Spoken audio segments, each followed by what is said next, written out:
क्या है? मोबाइल की बैटरी। इसमें कौन सा एलिमेंट है? लिथियम। कौन सा? ये क्या है मेरे हाथ में? मोबाइल का। ये भी आप देखते हो इसके बीच में भी कोई लोहे जैसी चीज लगती है, सिलिकॉन। सिलिकॉन क्या है? एलिमेंट। क्या है? अब आज आप बहुत सारे एलिमेंट से रूबरू हो गए हो। हर एक एलिमेंट सेम किस्म के एटम से बना होता है, इसी को बोलते हैं एलिमेंट। क्लियर है जी? अब एटॉमिक नंबर और एटॉमिक मास क्या है, इधर ध्यान दो। आपने रटना नहीं है। एटॉमिक नंबर होता है इस किसी भी एटम के अंदर, जैसे ये एक एटम है, इस एटम के अंदर जितने प्रोटॉन होंगे वो इसका एटॉमिक नंबर होगा। जितने प्रोटॉन होंगे वो इसका क्या होगा? भाई समझ में आया? बच्चा आप खड़े हो। यस, यू पीछे। क्या बताया मैंने? एटॉमिक नंबर क्या होता है? खड़े प्रोटॉन होंगे वो उसका क्या होगा? एटॉमिक। अब दूसरा आता है व्हाट इज मास नंबर। किसी भी एटम के न्यूक्लियस में जितने प्रोटॉन और न्यूट्रॉन होंगे, प्रोटॉन प्लस न्यूट्रॉन होंगे, वो उसका क्या होगा? Atomic mass. मास ये वो वाला मास नहीं जो हम खाते। मास का मतलब केमिस्ट्री में क्या होगा? वेट। तो भाई अब एक सवाल आ गया, क्या एटम के पास मास होता है? यस, मास होता है। कहां पे होता है? उसके न्यूक्लियस में होता है। क्यों होता है? क्योंकि उसके पास प्रोटॉन और। अब एक सवाल आएगा कि एटॉमिक नंबर में हम इलेक्ट्रॉन को क्यों नहीं गिनते? बात समझ आ रही? क्योंकि न्यूट्रल एटम के अंदर जितने प्रोटॉन होंगे उतने ही इलेक्ट्रॉन होंगे। तो मैंने पहले कहा था कि न्यूट्रल एटम स्टेबल एटम नहीं माना जाता, क्योंकि 8 बाहर होने चाहिए तो कईयों में नहीं होते। इलेक्ट्रॉन क्यों नहीं माना जाता? क्योंकि इलेक्ट्रॉन जो लास्ट शेल वाला है, भाई सारे इलेक्ट्रॉन नहीं, जो लास्ट शेल में इलेक्ट्रॉन रहते हैं ये आवारागर्द हैं। इनका दिल आता है, बाहर भाग जाते हैं। क्या करते हैं? बाहर भाग जाते हैं। तो जब भी एक एटम दूसरे एटम के साथ जुड़ना होता है, उसमें हेल्प कौन से इलेक्ट्रॉन करेंगे? लास्ट शेल वाले।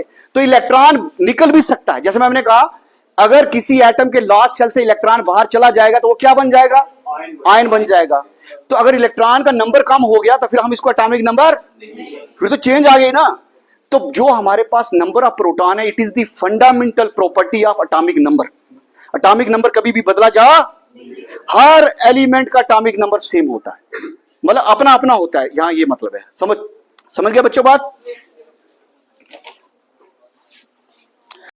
तो ये 1800 रुपए की है सिंपली।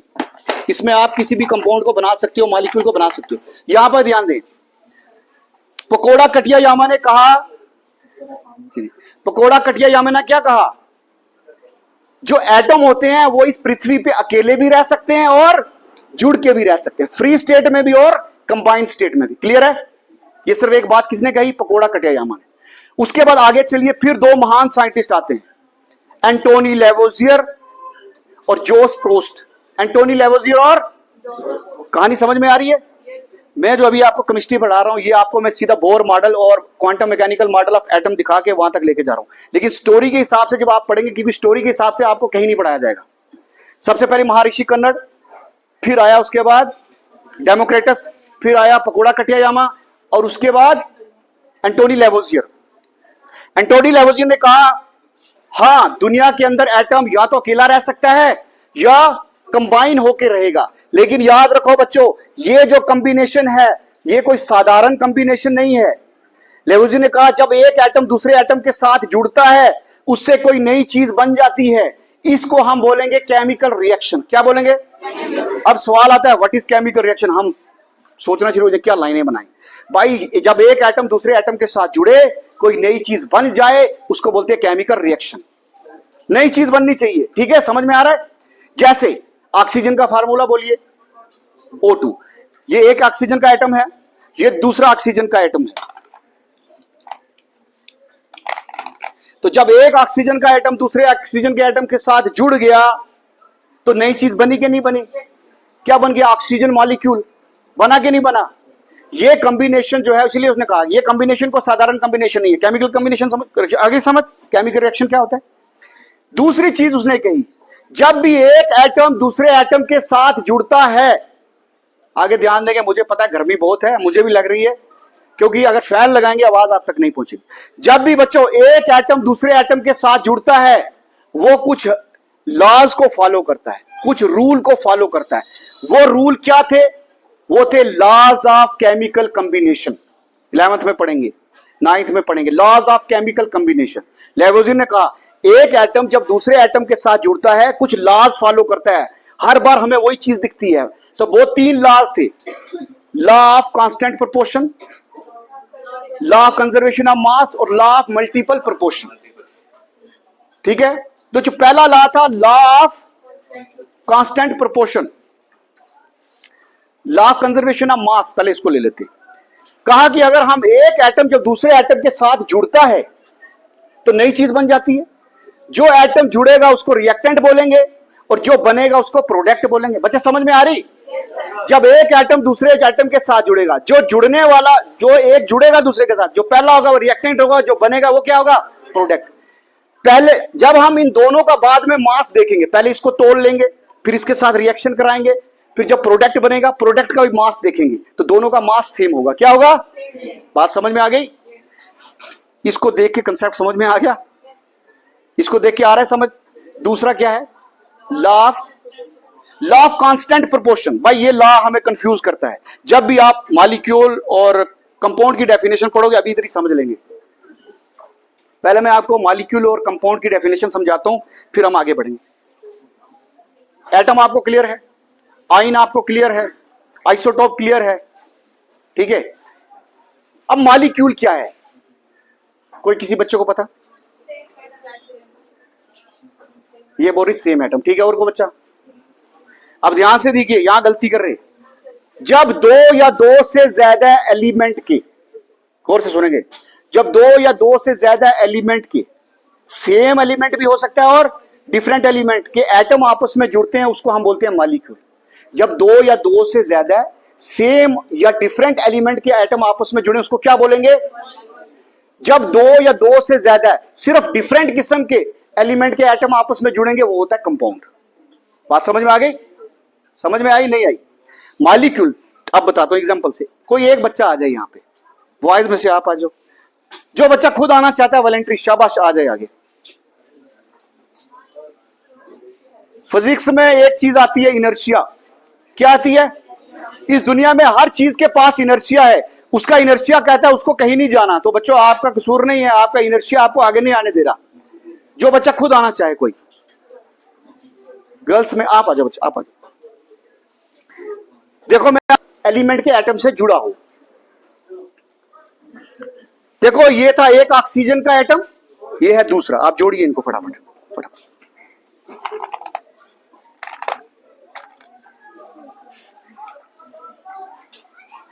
एक ऑक्सीजन का एटम था और दूसरा ऑक्सीजन का एटम था। सेम शक्ल है ना? जब सेम किस्म के एलिमेंट के एटम आपस में जुड़े, याद रहा कभी एलिमेंट नहीं जुड़ रहा, एलिमेंट के एटम जुड़ते हैं रिएक्शन में। जब एक एलिमेंट का एटम सेम एलिमेंट के दोनों एटम आपस में जुड़ रहे हैं, तो ये क्या बन गया? मॉलिक्यूल। अब यहां पर क्या हुआ? ये हमारे पास है जो ब्लू कलर का, ये है किसका एटम? ऑक्सीजन का। किसका? और बच्चों ये जो व्हाइट कलर का है, ये है हाइड्रोजन का। अब बच्चे पकड़ेंगे। अब ये देखो, आप मुझे वाटर का फार्मूला बताएं। H का मतलब, O का मतलब, आपने बोला H का मतलब हाइड्रोजन। हाइड्रोजन एलिमेंट के हाइड्रोजन एटम, हाइड्रोजन एटम। जब एक वाटर मॉलिक्यूल बनता है उसमें एक ऑक्सीजन का एटम लगेगा और 2। तो यहां पर देखो मैं खोल रहा हूं, आप बनाएंगे। इधर आ जाओ पीछे, खुली जगह पे आ जाओ। ये ऑक्सीजन का है और ये हाइड्रोजन का है। देखिए इनकी बॉन्ड है, ये बॉन्ड भी है, ये क्लियर करेंगे अभी हम। ले लो, जोड़े फटाफट। पहले केस में क्या किया था, सेकंड में क्या किया था, आप अभी ध्यान देंगे। एक ऑक्सीजन का एटम है और 2, तो ये क्या मल गया? एक ऑक्सीजन 2 हाइड्रोजन, क्या बन गया? H2O। इसको आप मॉलिक्यूल भी बोल सकते हो और इसको आप कंपाउंड भी बोल सकते हो। तो पहले केस में हमने सेम जोड़ा था और दूसरे केस में डिफरेंट। तो ये क्या बने हैं? दोनों मॉलिक्यूल। क्या है? मॉलिक्यूल के में सेम एटम भी जुड़ सकते हैं और, लेकिन अगर हम कंपाउंड की बात करेंगे उसमें सिर्फ क्या होंगे? डिफरेंट। बात समझ में आ गई? आगे बात समझ में? जैसे अगर आप CO2 बनाएंगे, एक कार्बन के साथ 2 ऑक्सीजन जोड़ देंगे, मान लीजिए ये कार्बन है और 2 ऑक्सीजन के जोड़े हैं, ये डिफरेंट है, ये मॉलिक्यूल है कि कंपाउंड है? ये क्या है? कंपाउंड है। ये क्या है? बात समझ में आ गई? मॉलिक्यूल में सेम भी हो सकते हैं, डिफरेंट भी हो सकते हैं, लेकिन कंपाउंड में सिर्फ क्या होगा? डिफरेंट। अब आपको एक बड़ी इंपॉर्टेंट चीज बता रहा हूं, मेरे हाथ में मान लीजिए ये वाटर का मॉलिक्यूल है, किसका है बच्चों? आपको? अच्छा, अभी 20 सेकंड लग जाएंगे, थोड़ा सा ये मॉडल दिखाने। अभी टाइम क्या हुआ? 20 मिनट ले लो, थोड़ा सा ब्रीफ कर देंगे कोई। बच्चे यहां देखिए, यहां ध्यान देना। हाइड्रोजन एक ऐसा एलिमेंट, सुनिए, हर एलिमेंट की अपनी खासियत होती है, अपनी प्रॉपर्टी होती है। जब एलिमेंट से कंपाउंड बनता है या मॉलिक्यूल बनता है तो प्रॉपर्टी चेंज हो जाती है। क्या बोला मैंने? 118 अगर एलिमेंट है, उनकी अपनी अपनी खासियत है। जब एलिमेंट से कंपाउंड या मॉलिक्यूल बनता है तो खासियत चेंज हो जाती है। ये वाटर है, ठीक है, 1 ऑक्सीजन और 2 हाइड्रोजन की अपनी खासियत है। क्या खासियत है? हाइड्रोजन आग पकड़ लेता है। क्या कर लेता है? और जो ऑक्सीजन है ये आग जलाने में मदद करता है। क्या करता है? जो भी घर आप आग जलाते हो, अगर ऑक्सीजन हवा में नहीं होगी तो वो जलेगी। तो एक एलिमेंट हाइड्रोजन आग लगा रहा था, अगर आप पकड़ोगे तो जल जाओगे, और दूसरा क्या कर रहा है? आग जलाने में मदद कर रहा है। लेकिन जब हम दोनों को जोड़ देंगे तो क्या बन जाएगा? पानी, और पानी आग बुझाने में। बात समझ में आ गई? इसी तरह बच्चों हमारे पास, आपने नमक देखा है? नमक को क्या बोलते हैं केमिस्ट्री में? कौन सा? Sodium chloride. जब भी बच्चों आप नमक को देखते हो तो आप नमक के कुछ दाने देखते हो, इसको हम बोलते हैं क्रिस्टल। क्या बोलते हैं? अब ये क्रिस्टल बनता कैसे है? सोडियम का एटम अपना इलेक्ट्रॉन क्लोरीन के एटम को देता है। क्या करता है?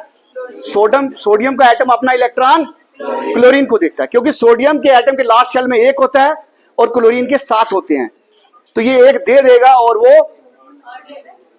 इतना समझ में आया? जब सोडियम अपना इलेक्ट्रॉन दे देगा तो वो एटम नहीं रहेगा, क्या बन जाएगा? जब क्लोरीन ले लेगा तो एटम नहीं बचेगा, क्या बनेगा? जब एक सोडियम आयन एक क्लोरीन आयन के साथ जुड़ेगा तो क्या बन जाएगा? Sodium chloride. क्या बन जाएगा? ठीक है, ये सोडियम है और ये किसके साथ जुड़ गया बच्चों? क्लोरीन के साथ, तो क्या बन गया? सोडियम क्लोराइड, नमक बन गया।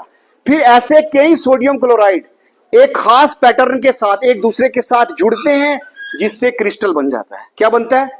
और जब भी आप नमकीन चाय पीते हो तो आप ट्रिलियंस ऑफ सोडियम क्लोराइड के आयंस पी जाते हो। जब भी आप पानी पीते हो आप बिलियन ट्रिलियंस के हिसाब से वाटर मॉलिक्यूल्स के आयन, वाटर मॉलिक्यूल्स पी जाते हो। क्लियर है? तो खैर अब हम आगे बढ़ते हैं। देखो बच्चों, एंटोनी लेवोजियर ने जब हमारे पास लॉज आ गए, उसके बाद एक साइंटिस्ट आता है डेल्टन। कौन? अब आप बच्चे ध्यान देंगे, मैं सिर्फ आपके 15 मिनट लेने वाला हूं। एक साइंटिस्ट आया बच्चों, यहां ध्यान देंगे, बात नहीं करेंगे। एक साइंटिस्ट आया जिसका नाम था डेल्टन, ठीक है। अब इसमें इलेक्ट्रॉन प्रोटॉन की डिस्कवरी कैसे हुई, उसके लिए प्रोटॉन की डिस्कवरी के लिए एक डिस्चार्ज ट्यूब पे एक्सपेरिमेंट हुआ था। डिस्चार्ज ट्यूब, अब मैं अभी एक्सप्लेन नहीं कर रहा, टाइम लग जाएगा। ऐसी एक ट्यूब थी जिस पे हमने एक्सपेरिमेंट करके इलेक्ट्रॉन और प्रोटॉन को डिस्कवर किया था, ठीक है। तो सबसे पहले हमारे पास इलेक्ट्रॉन की डिस्कवरी हुई थी, ठीक है। तो इलेक्ट्रॉन की डिस्कवरी किसने की थी? सॉरी, जे थॉमसन ने। किसने? डेल्टन एक साइंटिस्ट आया था जिसने कहा एटम जो है वो स्फेरिकल होता है और इनडिविजिबल होता है। क्या होता है? इनडिविजिबल होता है। क्लियर है? इतना क्लियर है? इनडिविजिबल होता है, इसके अंदर कोई भी पार्टिकल। तो डेल्टन के मॉडल को कहा गया था बिलियन बॉल मॉडल। ये आपको 9th में नहीं लगेगा। इसके बाद एक और साइंटिस्ट आता है, 9th वाले बच्चे और 11th वाले 12th वाले भी ध्यान देंगे आप। सबसे पहला मॉडल आपकी बुक्स में आएगा एटम को लेके। सबसे पहले डिस्कवरी हुई इलेक्ट्रॉन की। जब इलेक्ट्रॉन की डिस्कवरी जे थॉमसन ने कर दी और उस वक्त साइंटिस्ट ने कहा भाई इलेक्ट्रॉन की डिस्कवरी तो हो गई, अब हमें बताओ कि एटम के अंदर इलेक्ट्रॉन रहते कहां हैं। तो जे थॉमसन ने एक मॉडल दिया, उसने कहा इलेक्ट्रॉन दिखने में कैसा होता है, गोल होता है। और जे थॉमसन ने, आप थोड़ा सा ध्यान देंगे, मैं थोड़ा बोलूंगा और जल्दी चलूंगा, प्लीज थोड़ा सा शांति से। सबसे पहला मॉडल आया जे थॉमसन का, उसने कहा एटम गोल होता है, और उसने अपने मॉडल को कनेक्ट किया वाटरमेलन के साथ। इंदवाना आप सभी बच्चे खाते हो। उसने कहा कि जो एटम है वो गोल होता है, और उसके सेंटर में जो रेड पोर्शन होता है ये होता है पॉजिटिव चार्ज। क्या होता है? और जो उस रेड के ऊपर बीज बैठे होते हैं वो होते हैं नेगेटिव चार्ज। वो क्या होते हैं? इतना समझ आ गया? जे थॉमसन ने कहा कि एटम का स्ट्रक्चर वाटरमेलन जैसा होता है, उसमें जो रेड पोर्शन होता है वो पॉजिटिव चार्ज है, उसके ऊपर नेगेटिव चार्ज बैठे होते हैं। दूसरा पॉइंट कहा जितने पॉजिटिव चार्ज होते हैं उतने ही नेगेटिव चार्ज होते हैं। क्लियर है? तीसरा कहा जो मास है वो इक्वली डिस्ट्रीब्यूट होता है, क्योंकि मास कौन बना रहा है? Positive charge. तो हर जगह पॉजिटिव चार्ज रेड है, तो मास पूरी जगह पे बराबर होता है। यहां पे कुछ साइंटिस्ट ने सवाल पूछा कि जो इलेक्ट्रॉन आप बता रहे हो इसके ऊपर होता है, क्या ये घूमता है या रेस्ट पे रहता है? इसने कहा मुझे नहीं पता। फिर उसको बोला गया कि तो एक्सपेरिमेंट करके अपने मॉडल को प्रूव करो, तो वो ये नहीं कर पाया। फिर इसका एक शागिर्द आया जिसका नाम था रदरफोर्ड। सेकंड एक्सपेरिमेंट रदरफोर्ड करता है। रदरफोर्ड एक एक्सपेरिमेंट करता है बच्चों, और रदरफोर्ड के एक्सपेरिमेंट का नाम था गोल्ड फॉइल। अभी ध्यान से सुनेंगे।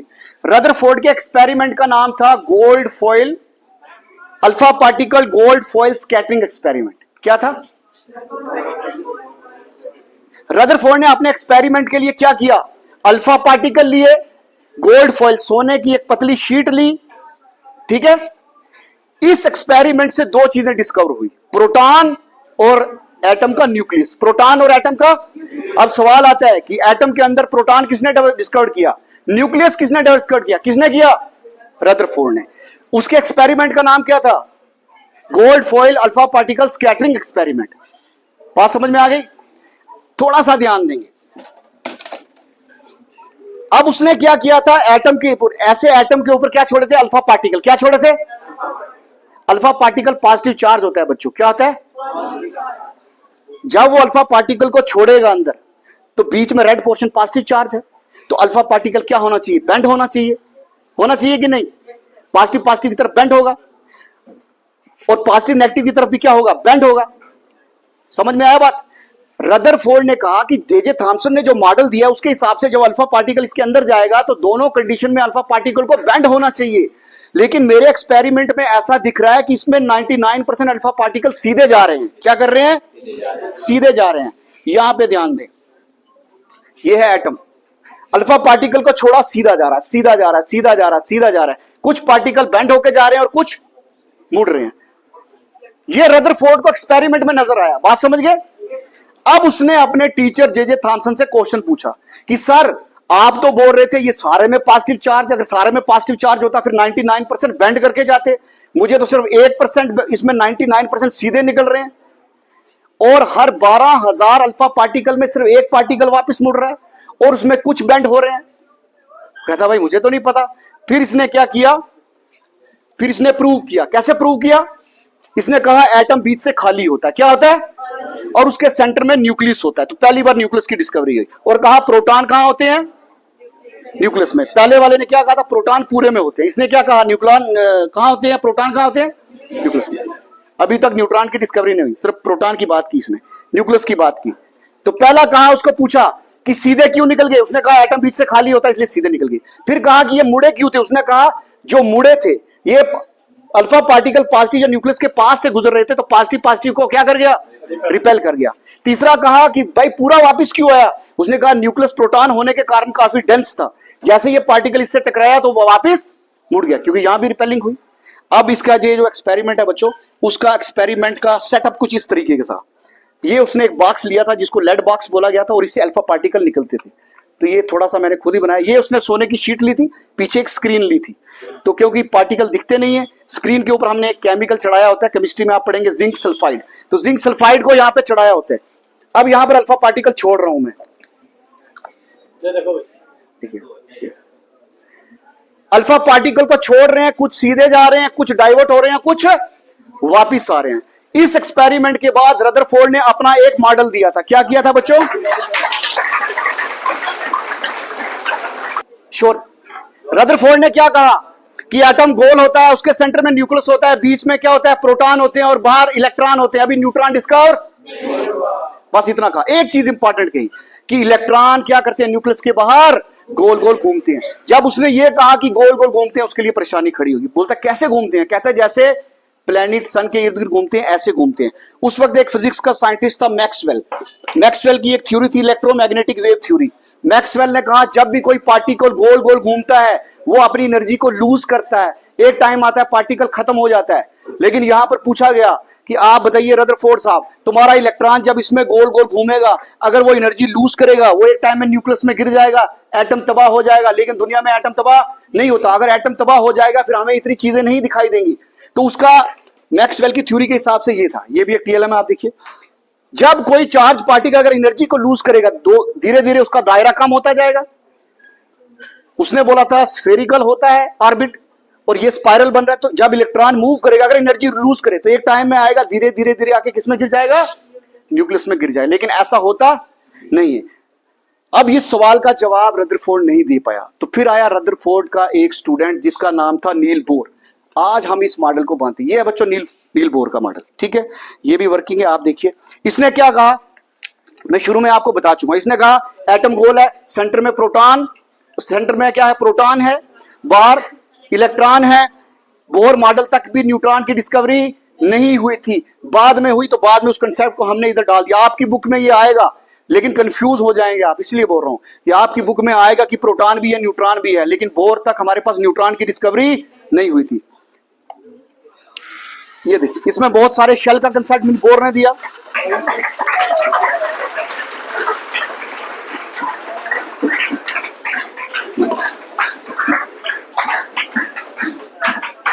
अब हम आते हैं एट प्रेजेंट बच्चों। अब लास्ट कंसेप्ट आपका विद इन 5 सेकंड में खत्म होने वाला है। 9th तक आप पढ़ेंगे बोर मॉडल तक। 9th तक आप बोर मॉडल को सही समझेंगे। मैंने यही सोचा था कि आपको मैं बोर तक बताऊं, लेकिन आपको फिर एक कंफ्यूजन रहेगी लाइफ टाइम की बोर मॉडल सही था, बोर मॉडल सही नहीं था। बोर मॉडल के बाद एक और मॉडल आता है। अच्छा, एक इंपॉर्टेंट चीज सुन लीजिए। रदरफोर्ड, थॉमसन, और नील बोर। क्या बोल रहा हूं मैं? Rutherford, Thomson, Niels Bohr. आगे चल के न्यूट्रॉन की डिस्कवरी की थी ई गोल्ड, उसने, चार्विक ने। ये सारे के सारे बच्चों फिजिस्ट थे, केमिस्ट नहीं थे। सारे के सारे क्या थे? फिजिस्ट थे। फिजिक्स वाले लोगों ने पूरी केमिस्ट्री की नींव रख दी। और ये जो अभी लास्ट मॉडल आया है, इस मॉडल का नाम है quantum mechanical model of atom. क्या? Quantum mechanical model of atom. ये जिस बंदे ने दिया था वो 3 बंदे थे, एक श्रोडिंजर, एक हैजनबर्ग, तीसरा डी ब्रॉगले। इन्होंने क्या कहा, आप सुन लीजिए, सिर्फ 5 सेकंड सुन लीजिए। इन्होंने कहा कि जो एटम है वो गोल है, उसके सेंटर में न्यूक्लियस होता है, बीच में प्रोटॉन न्यूट्रॉन होते हैं, लेकिन हां, इलेक्ट्रॉन का फिक्स पाथ नहीं होता, जो बोर ने कहा था। इसने कहा था न्यूक्लियस के बाहर इलेक्ट्रॉन अपनी जगह बदलते रहते हैं, और वो जिस जगह में होता है उसको हम बोलते हैं क्लाउड्स। क्या बोलेंगे? क्लाउड्स। कि वहां पे वो हो सकता है। क्यों? इलेक्ट्रॉन की स्पीड लाइट की स्पीड के मुकाबले 68% तक जा सकती है। यानी जैसे हमने देखा हीलियम का जो एटम का जो इलेक्ट्रॉन है, वो 1 घंटे में कई बिलियन किलोमीटर तय करता है। इसी तरह यूरेनियम का उससे ज्यादा है। तो इलेक्ट्रॉन की स्पीड इतनी तेज होती है कि हम इमेजिन नहीं कर सकते। बात समझ में आ गई? अब बच्चों, ये वाला किसी लैब में नहीं मिलेगा। ये वाला जो मॉडल है, इसको ध्यान से देखेंगे आप। ये मुझे एक मनियारी की दुकान में मिला, वो कहता जी ऐसे गिफ्ट पैक है। जब मैंने इसको देखा, मैंने कहा ये तो मैकेनिकल मॉडल ऑफ एटम के साथ सेट बैठ रहा है, इसमें तो रिंग का पोजीशन चेंज हो रहा है। तो आप इसको देखेंगे, और ये हमारा लास्ट एक्टिविटी है। अभी हुआ कुछ नहीं है बच्चों। तो क्यों खड़े हो गए हो? हैं? किसे खड़ा होने के लिए कहा है? उस बात क्या बात है? ये लगातार फुल डे चलता रहेगा, और हर थोड़ी देर बाद अपने रिंग की पोजीशन धीरे धीरे चेंज करना शुरू करेगा। तो इस प्रकार से जो एटम है, उसके जो इलेक्ट्रॉन्स है, वो क्या करते हैं, पोजीशन चेंज करते रहते हैं। जैसे एक कमरे में अगर मच्छर है, वो तो चेंज करता रहता है पोजीशन, लेकिन हमें पता होता है हाँ मच्छर इस जगह हो सकता है, एग्जैक्ट नहीं पता कि इस जगह हो सकता है। इसी तरह हम बोलते हैं इलेक्ट्रॉन इस जगह हो सकता है। So thank